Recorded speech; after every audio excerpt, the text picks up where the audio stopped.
We're going to dive into a pretty big topic where reactive EDR isn't enough anymore, and how allow listing, zero trust, default deny can actually become business enablers. This is all about making proactive security practical for every MSP regarding the size. And with that being said, I want to bring in our guest. We've got Ryan Bauman. Ryan, there we go. How you doing today? Good afternoon, Tom. Good to be here. Thank you for having me. Yeah, great to have you here today. How are things going for you? Well, busy as always in the cybersecurity world, but it's a good busy, so I'll take it. Exactly. Never a dull moment, of course. Before we jump in, give us a little background about yourself and your role at ThreatLocker.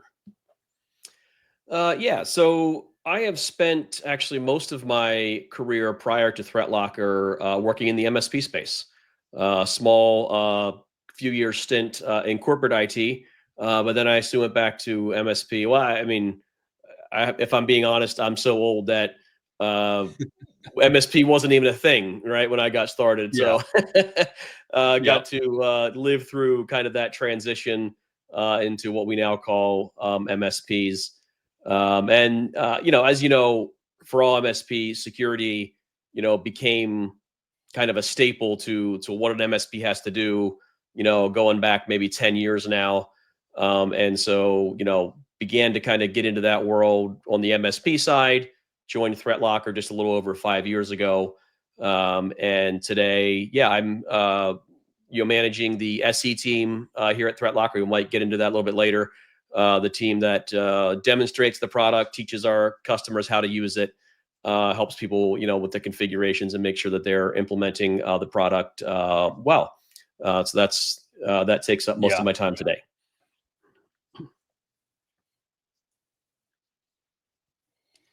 Excellent. It is funny when you bring up how long we've been in the space. I remember my days of telling people that I'm an MSP now, and they immediately thought that was part of the Michigan State Police. And that's how long it's been. But times have changed.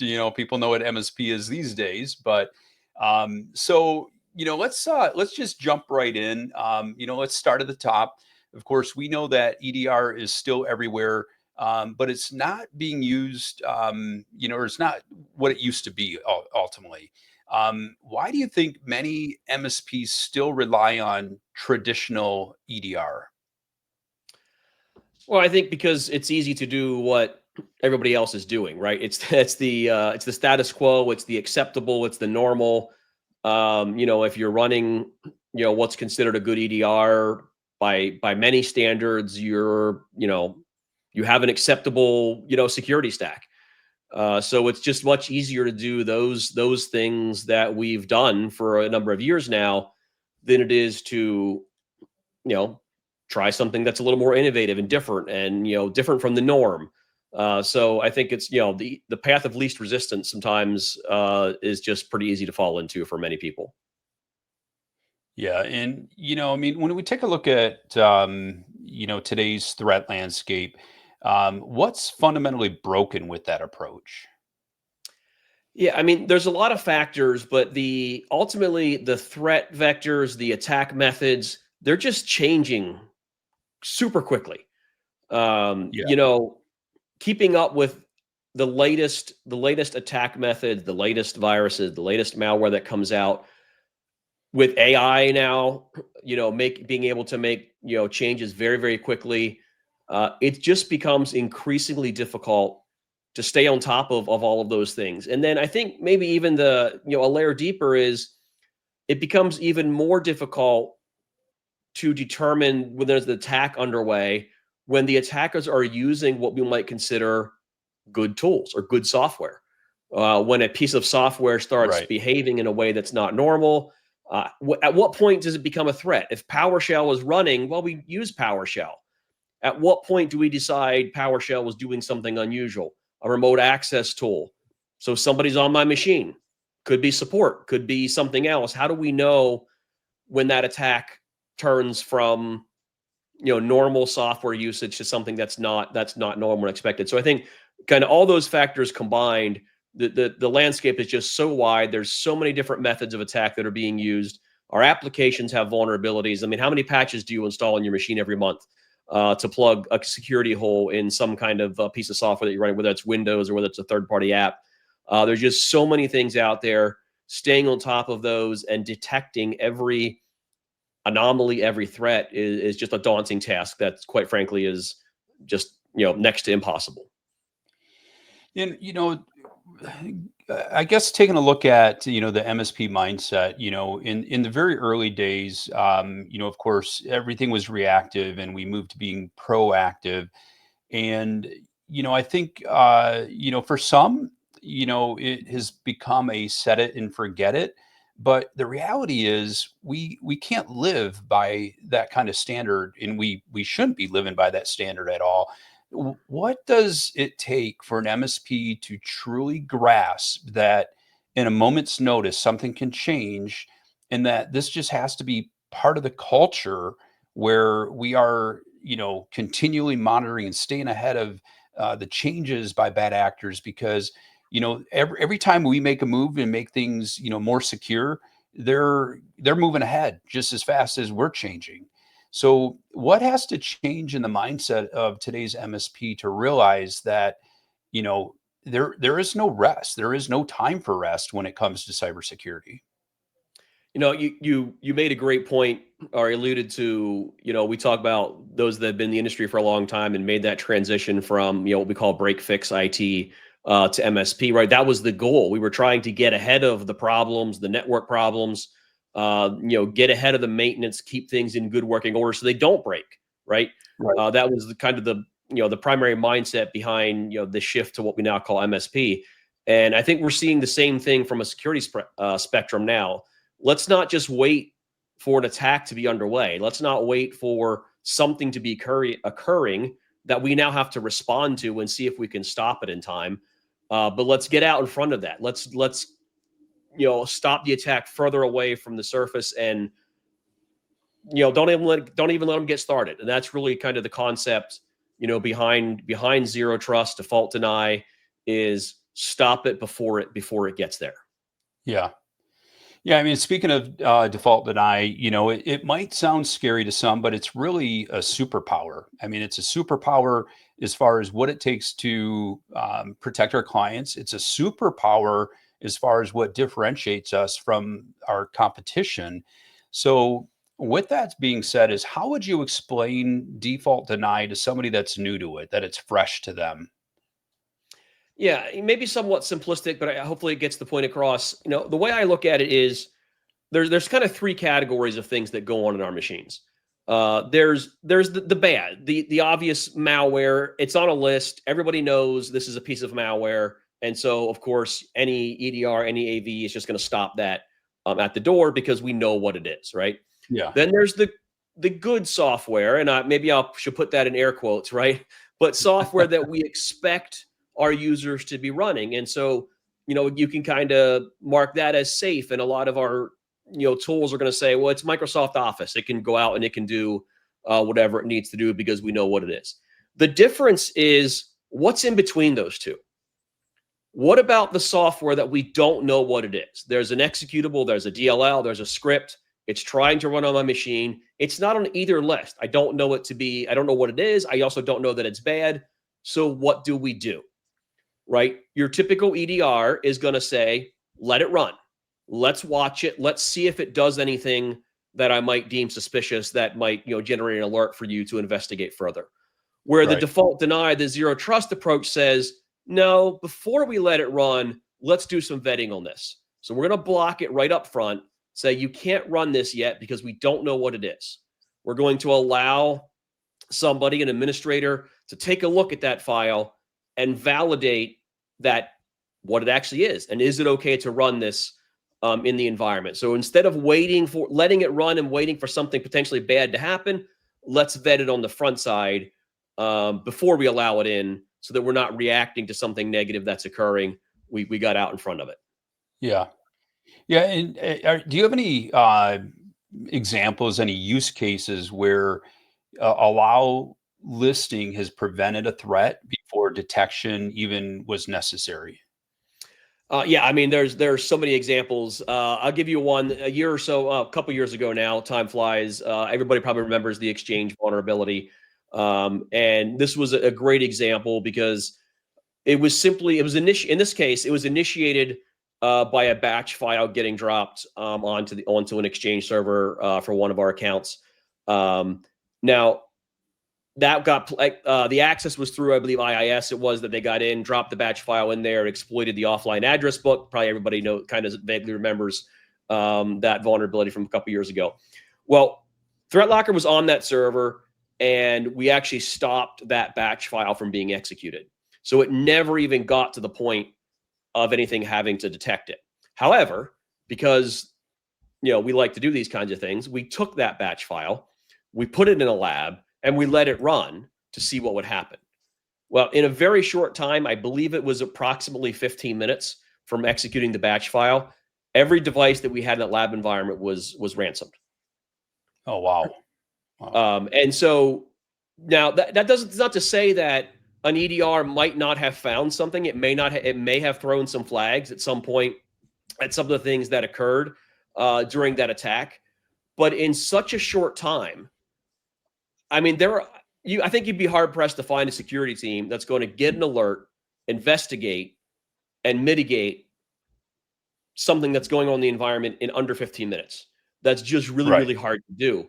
I mean, by the time you get logged into the things that are going on and you start poking around some logs, 15 minutes is gone pretty fast. So that's the other factor is sometimes, okay, we got the learnings, we got the alerts, the warnings, but before we could respond, before we could take enough action, at least it's too late, or at least some amount of damage has occurred. So that was one that was a pretty big impact. If that had been allowed to run in the real world instead of our lab environment, would have been a really bad day, for that customer.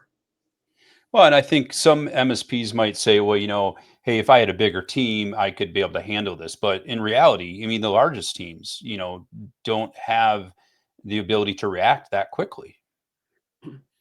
Yeah, I mean, technology could just outpace humans at times, right? Depending what's going Right. on. I mean, we do it all the time, right? Why do we use automation scripts and things like that to deploy software? Because we can do it faster than we can as a human running around from machine to machine. It's the same thing whether it's an attack or whether it's something useful.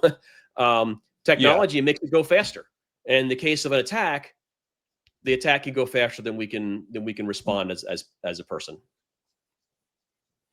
And we don't get awards. No awards are being handed out by saying you manually did this versus, leveraging tools that can do it faster. I mean, if anything, you get an award because you stopped it, regardless of how you stopped it. That's what matters, not how, you know, your internal talent was able to make that happen.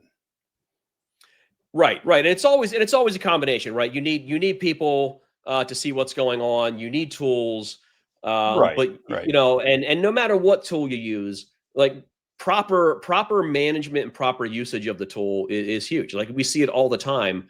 I'm sure you've all read reports of breaches that occurred where, hey, the tool did warn you there was something going on, but somebody wasn't looking at the tool. Somebody didn't realize Right. the severity of the alert. And so it certainly takes a combination of everything working together, to be able to combat these attacks that we're dealing with today. And we know Murphy's Law. I mean, Murphy's Law applies to all of us. And, essentially when things are chaotic, that is when these type of incidents will happen.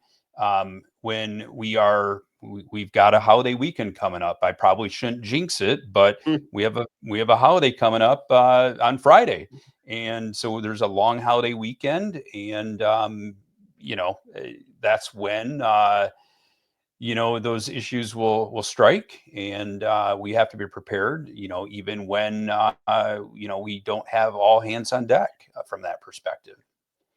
Right, and that's the other situation too is when you are relying on a response as your primary mechanism of defense. if you're not fully staffed 24/7, you might as well not bother. Attackers Right. don't work 8 to 5 Eastern time or Pacific time. Interestingly enough, Yeah. we looking at the history of an attack, it appeared that the attacker was working 8 to 5 their time.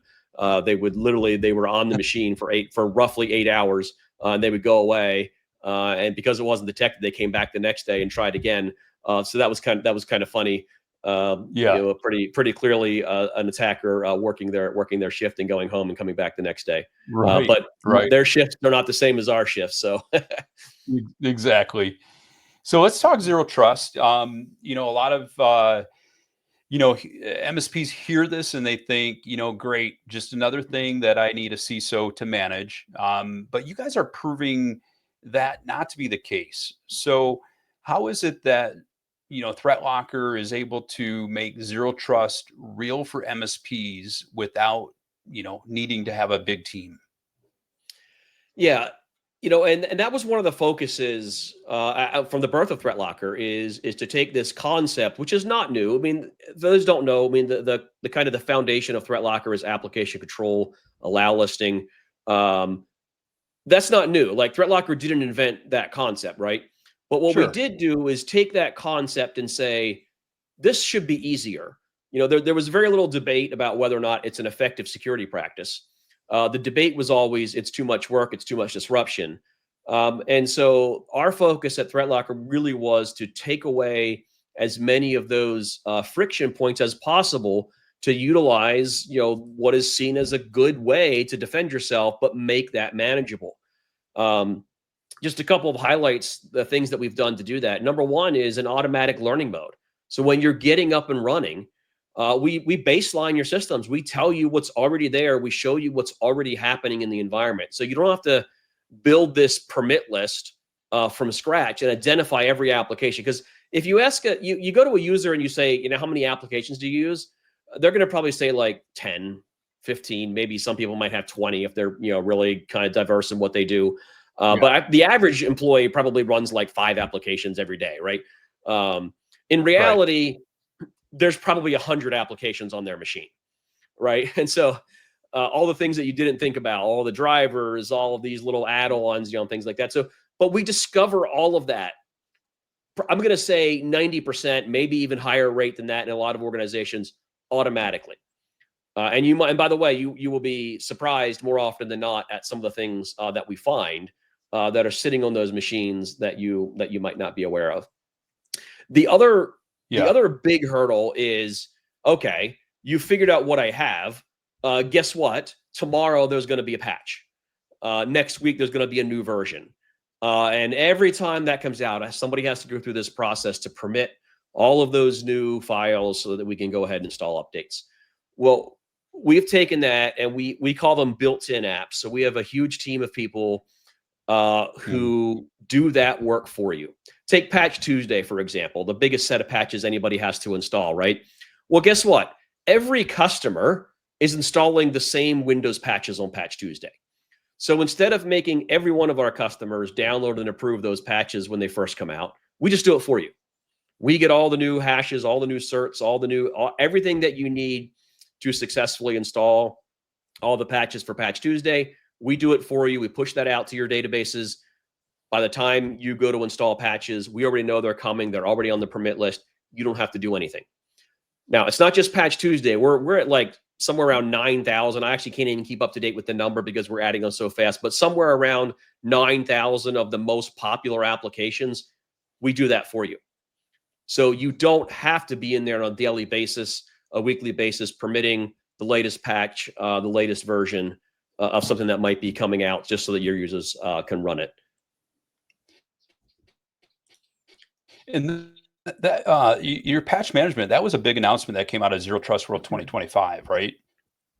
Yeah, absolutely. Yeah, that's a newer, one of the newest features of ThreatLocker, and we really leverage what I just described. We have this team. We know the latest file version of all of these, 9,000 applications, and so it's just another way to use that same set of data. And the real nice thing there is we don't care whether or not it's an installed application, whether it's a Chrome extension, It's a portable app. It's sitting on your desktop. It's just an exe somebody clicks on and runs. It's not in the registry. It's not in your admin remove programs.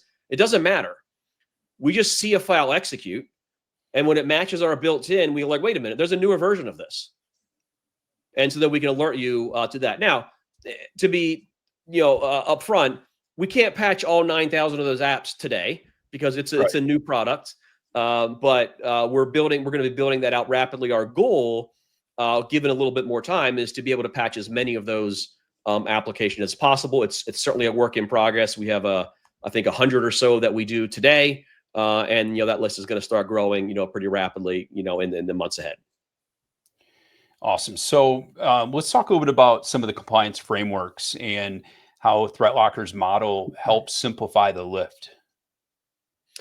Yeah, I mean, compliance frameworks are always a lot of fun, right? Because you can, if 5 people read them, you'll probably get 5 interpretations of, what should and shouldn't be done, or what is or isn't required. But we've tried to help you the best we can with the understanding. We have relationships with a lot of auditors and things like that, where we can get their take on, what the framework is really going for. We have somewhere around 25 frameworks that are documented. You can find it on our website in our knowledge base. And we try to do those mappings for you. Here's the control that the compliance framework is looking for. Here's how you can implement to satisfy that control on the ThreatLocker side. So we're mapping that out for you, explaining for you how we see it as what you would need to do to be compliant with that requirement. Again, across 25. So even more than the most popular frameworks that you might be looking at, even some of the specialty ones in other countries. We try to keep those documents up to date as they change, so that you can really easily see where your gaps are and how ThreatLocker can help you fill some of those gaps. Let's talk a little bit about how ThreatLocker has helped an MSP win new business.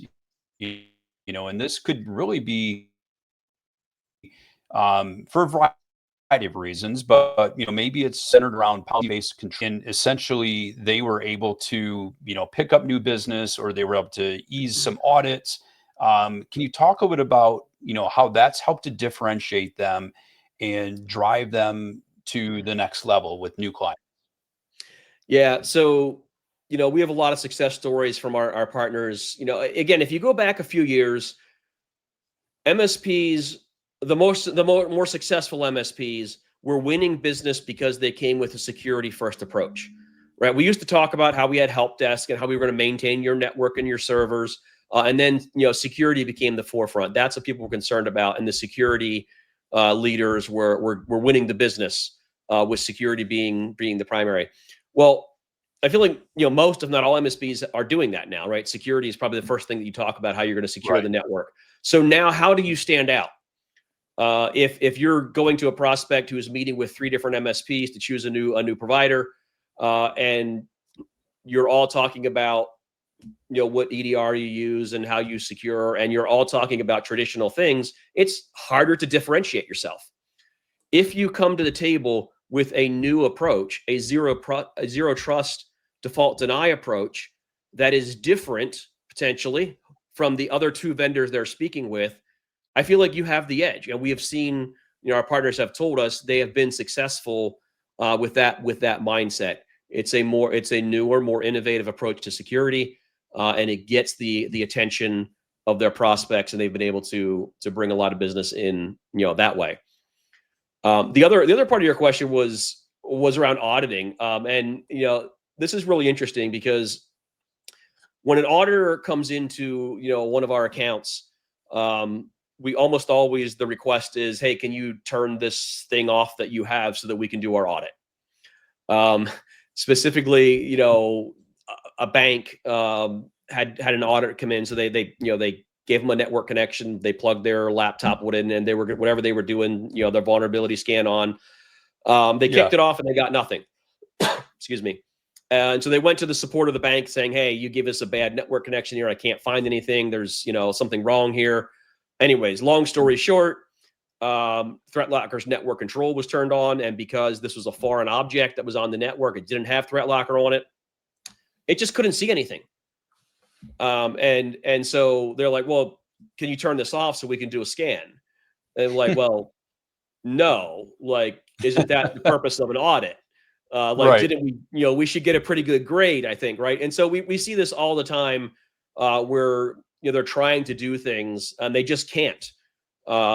And so they would like to give you a negative report of some kind so they can justify the expensive invoice that you're about to get. And when they can't do that, they don't like that. And so yeah, it's interesting. Right. The audits um, generally come back in pretty good standing when you use this type of approach, because for another reason they just can't get anywhere. They can't find any. They can't find the holes because you're locking them out. Yeah.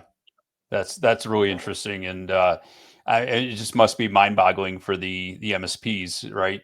Just because they're being asked to do something that shouldn't be done, and but I want to move on a little bit about the deployment process and what that looks like for onboarding ThreatLocker. Yeah. Yeah. So, I mentioned the automatic learning mode. So that's really the start of it, right? We'll put an agent on your machine. We'll figure out what's going on in your environment, what software you're running, where are you connecting to on the internet using the machines, how's your data being accessed. And we're going to build out a default, essentially baseline rule set for you of, hey, this is what we found, this is what's happening. And we start from a position of you're allowed to continue to do whatever it is that you're currently doing. Now, obviously, as the MSP, when you're doing that for your customers, you'll probably find some things that are not the way you want them to be, and you'll certainly tighten that down, at some point. But we give you that baseline of this is what we have today. Now, we go through then an auditing process, a self-auditing, where we look at the logs and we say, is there anything in this environment that ThreatLocker hasn't learned automatically? There's always that custom app that sitting Yeah. some strange and unusual place. And our Right. learning engine might not find that because it's not typical, right? But we're going to see all of that in the logs, and then we're going to be able to adjust those things manually as needed. And that's earlier when I said, maybe 90 to 95% is automatic. This is the other 5 to 10%. How many odd pieces of software do you have in your environment that take a little bit of adjusting? But we'll go through that process. You'll have a dedicated SC. That's my team. You'll have a person that will do usually weekly calls with you to make sure we get that dialed in, make sure we get all of those things adjusted the way they need to be, so that when you begin the enforcement, we call it a secured mode. You're essentially turning it on and saying, okay, now enforce your policies. Now, when somebody tries to run something new, it goes through that approval process. So that's anywhere from 1 to 3 to 4 weeks. Some people like to go a whole month so they see everything. That's probably on the high side. Most small businesses can have the application control part of ThreatLocker deployed and secured in under 3 weeks, and honestly, probably under 4 hours of man hours, total across that time, because of the automated things that we're doing behind the scenes for you. So, take a little bit of a look at how MSPs are handling the deployments. Um, would you say that a phased rollout is recommended, or is doing a full implementation the better play? And what are you seeing, most MSPs taking? What type of, option are they going?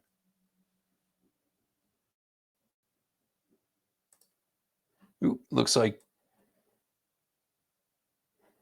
we may have lost him. Everybody just hang tight one moment. And there's Ryan. I don't know if that was on my end or what happened there, but yeah, I got kicked out briefly, but thankfully I come back quickly. So Yeah, no. I think I caught the bulk of the question. A phased in approach, or how do you go about implementing Yeah, ThreatLocker? So, I mean, there's no right or wrong way, but I think probably the most common and perhaps the most effective in many situations um, is to focus on the application control, which is the allow listing and the ring fencing part of ThreatLocker first.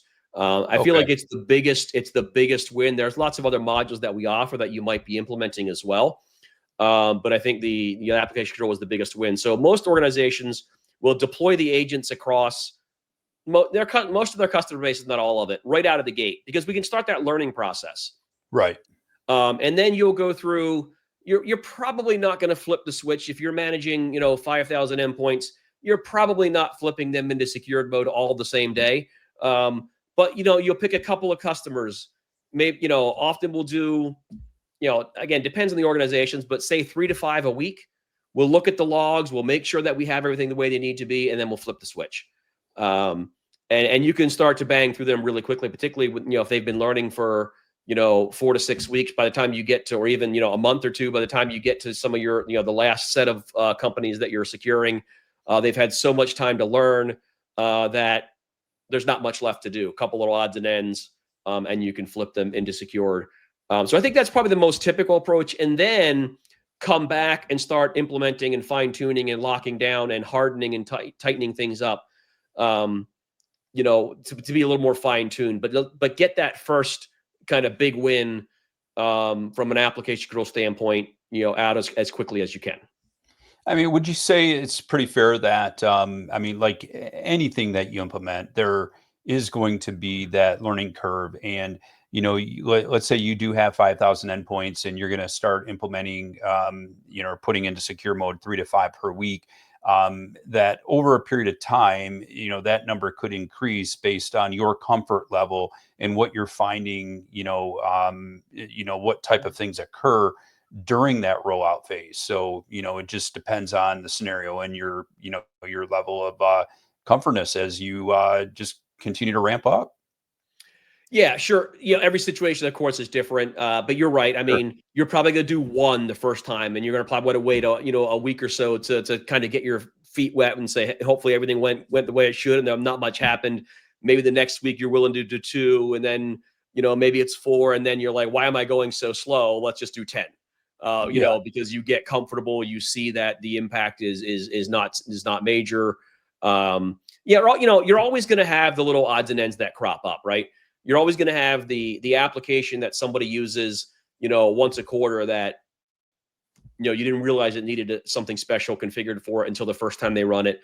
And so those are the little things that'll pop up in the subsequent weeks after you get to secured mode, that you'll tweak the policies the first time that happens, and you won't have to worry about it again. But again, most organizations, that's a very small number of those kinds of things that pop. And the MSPs that have a vertical focus, it becomes even easier because, Right. you've got, 80% of your customers that run the same, one of 3 pieces of software. And once you've figured out any customizations that software needs, you apply it to everybody. You don't have to keep reinventing the wheel. Once you figured it out for the first customer, you apply that same thing to every other customer. And now the subsequent customers become that much easier. And of course, in a perfect world, in the way that I feel, of course, if I ruled the world or you ruled the world, we'd all have one way of doing things. But my view is that this just becomes part.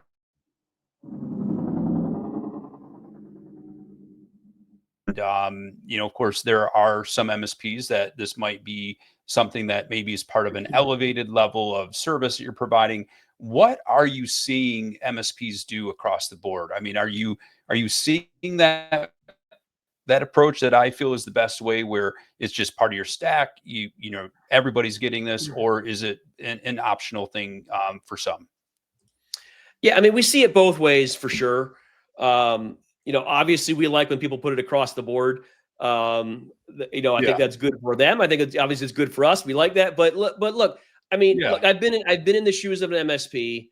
I've been in the shoes where I'm afraid to push too hard for somebody that they have to get some new tool. I've been in those seats. I've had those difficult conversations.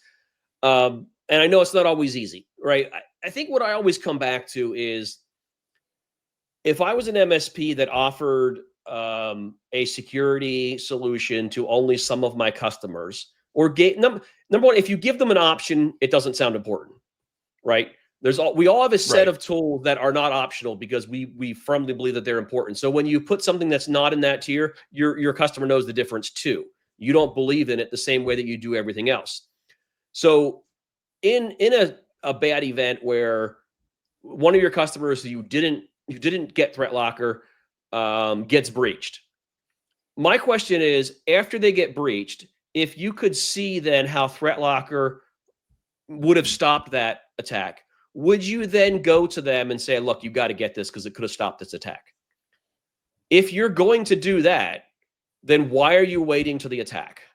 Right. Right? Do you want to have I don't want to have the conversation with a customer that says, that tool that I said was optional would have stopped this attack. You probably should have had it.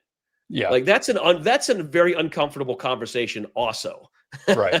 Yeah. And so, having on the front side, hopefully you believe in it yourself. And making it much less of an option, I think is better for everybody. I remember when, again, I made that transition from break fix to MSP. I remember going around meeting individually with every one of my customers saying, if you want us to service you, you are going to subscribe to this set of services at a bare minimum, right? Those of us that have been around for a while have had to have those conversations. And for me, it went better than I expected. More people were on board with that than I maybe expected more pushback from. And I think the same thing can be true on the security aspect. Everybody knows the security landscape is changing. Unless they're not reading the news at all, they're reading about this every day. And Yeah. so when you come and say the security landscape is changing, ransomware is happening all the time, I'm here to protect your business. You need this. I think people are more receptive to that than we might give them credit for. And those MSPs that have had those conversations many times, I've seen that. Now I realize it's never everybody. We all have customers who you can't get an extra dime out of them. Doesn't matter how important it is. So I get it. I understand. I understand all of those things. But I think making it a higher priority, making it part of a core stack, will be successful in many, many cases.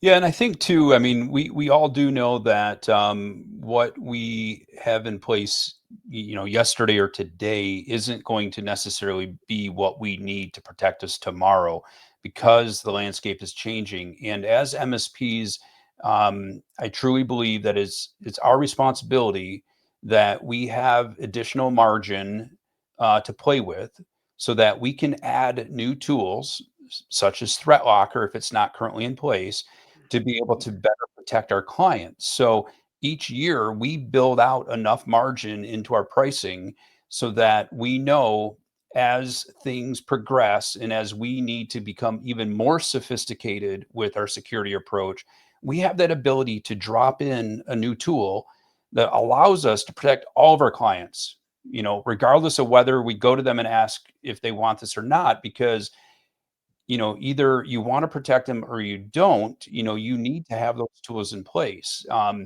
So with that being said, maybe, just maybe, you're going to take a little bit of hit on your margin today if you haven't pre-planned, but that as you roll out your 2026 plan, you're going to increase those rates to be able to cover for those costs.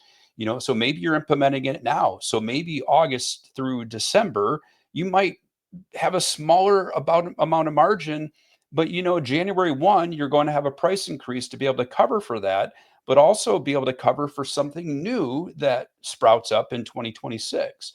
And so you're always looking ahead and you're always in a position that you're not going to take a major loss, but at the end of the day, you're going to be protecting your clients in a way that they're expecting from you because we are the experts. We are the cybersecurity experts. Technology isn't their business. Their business is whatever their business is, and they want us to protect them. And that's my thought on that from that perspective. Yeah, no, you're absolutely right. And I think that's you're kind of back to what I mentioned earlier. Is when you give them a choice, it devalues Yeah. how you're trying to protect them. And it's not only margin. Again, I remember when I started having the conversation with my customers saying, hey, here's a new contract for you, by the way. And by the way, you're probably never going to go more than 1 year again without us having a new package for you. Like that needs to be Right. the norm. Your customers should expect something to change in their stack every year. Maybe, Yeah. if you got really out in front of something, maybe you can get 2 years out of a package that you have. But not only from a budget standpoint, but just from a standpoint that your customers expect that you're staying on top of things. I need to change the way that I support you because the landscape is changing. And if you're not doing that, you're doing a disservice to the customer, and probably somebody else at some point is going to talk to that customer and offer something new and innovative if you choose to skip over it. So Ryan, as we are wrapping things up, before I let you go, what's one piece of advice that you'd give to MSPs that are thinking about moving beyond just plain old EDR and want to, just elevate their security stack, but they don't know where to start? Yeah, I'm going to say try it. Try it for yourself. We'll do a demo. We'll give you a free trial that you can put it on your own machines. You can even test it on one of your customers if you have a customer that lets you do those kinds of things. But give it a try. If you don't believe that it can be easy, just try it. Just try it. And by the way, if you implement it for yourself first, you'll be doing the hardest customer first because Yeah. MSPs are the worst. Tech people are the Right. worst. We're doing all kinds of things in our computers that the average user doesn't do. And so if you can get over the hump of your own environment, it's going to become that much easier for your customer. And the other thing I'm going to say is there's possibly some existing customers that are watching this as well, is utilize the resources that ThreatLocker provides to you. I have a full team of SEs who are here to help our customers not only onboard in the beginning and train, but to have you be successful with your customers in the long term. And if you are struggling, if you think you're getting too many requests and too many things denied, let us help you. I just recently spoke with one of our partners. They manage over 10,000 devices. They get 10 tickets a week. And that's a great, illustration of people who have put in the Yeah. time to do it right. And if you do it right. Oh, looks like we dropped again. One moment, and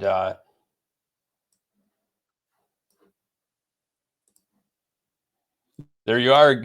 I don't know what's going on here. I mean, it's not I don't it's know. not as bad of a day as the last time we tried this, but Yeah. I'm not sure where I dropped off there. But ThreatLocker's team is here to help you be successful, whether you're trying it or whether you're trying to be more efficient with the management of a ThreatLocker. Let us help you. We have resources here to do that. That is awesome. And I am throwing the threatlocker.com in the ticker. Ryan, I want to thank you so much for you and the team at ThreatLocker for being with us today. It is, if you're ready to get proactive, you want to reduce the risk, deliver value for your clients, take a look at ThreatLocker, threatlocker.com. Of course, if you are on the everythingmsp.com site, you can search for ThreatLocker. And with that being said, I want to thank everybody for being here with us today. Until next time, everybody have a great day, and we will talk to you soon. Take care, everyone.